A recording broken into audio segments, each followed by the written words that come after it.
nakakagulat na hanggang ngayon trending pa din siya gabi-gabi. Lumipad itong Huwebes sakay ng PAL patungong Vietnam sina Carla Abellana at Dennis Trillo para kumatawan sa GMA kaugnay ng kanilang mga programang ipinapalabas na roon. Kasama rin sa biyahe si Michelle Madrigal. Ano-ano nga bang mga programa ni na Carla at Dennis ang napapanood na sa naturang Asian country? Agawin Mo Ang Langit, the one I did with Mike Tan tsaka si Michelle Madrigal. Tapos yung Makapiling Kang Muli, alam namin na madami kaming fans doon kasi recently when I went to Cambodia also for GMA, ang daming medyo nang hinayang na Vietnamese na dito naman, sabi nila dito naman, punta daw kami doon sa kanila. Yan, ngayon, finally doon. Sila naman ang pupuntahan namin.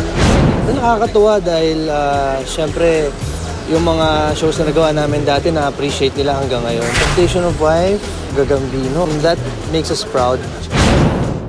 Samantala, masaya sina Carla at Dennis sa patuloy na pinag-uusapan na top rating nilang primetime soap, ang My Husband's Lover. Kagulat na hanggang ngayon trending pa din siya gabi-gabi. Everyday na-overwhelm kami sa mga comments, sa mga reaction ng mga tao. Napaka-immediate ng response nila kaya nakakatuwa dahil pag meron kaming magandang ginawang eksena, narinig kaagad namin yung mga comments, nababasa namin. Kaya mas lalo kami na-inspire na magtrabaho at pagbutihin pa yung ginagawa namin. Sa walang bitawang pagpapatuloy ng kanilang telebabad series, ano nga ba ang dapat abangan ng mga masugid nitong manonood? Ngayon nagka-booking na kung paano na magiging setup nila ni Vince, kung magkikita pa ba sila o sila pa ba or anong mangyayari. Napakaraming aabangan.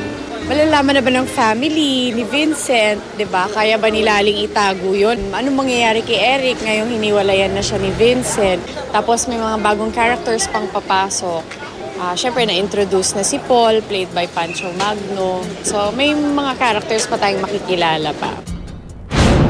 Positibo naman ang naging reaksyon ni Solenn Yusaf nang piliin siya ni Carla bilang kapartner kung sakaling may proyekto naman tungkol sa dalawang nag-iibigang babae.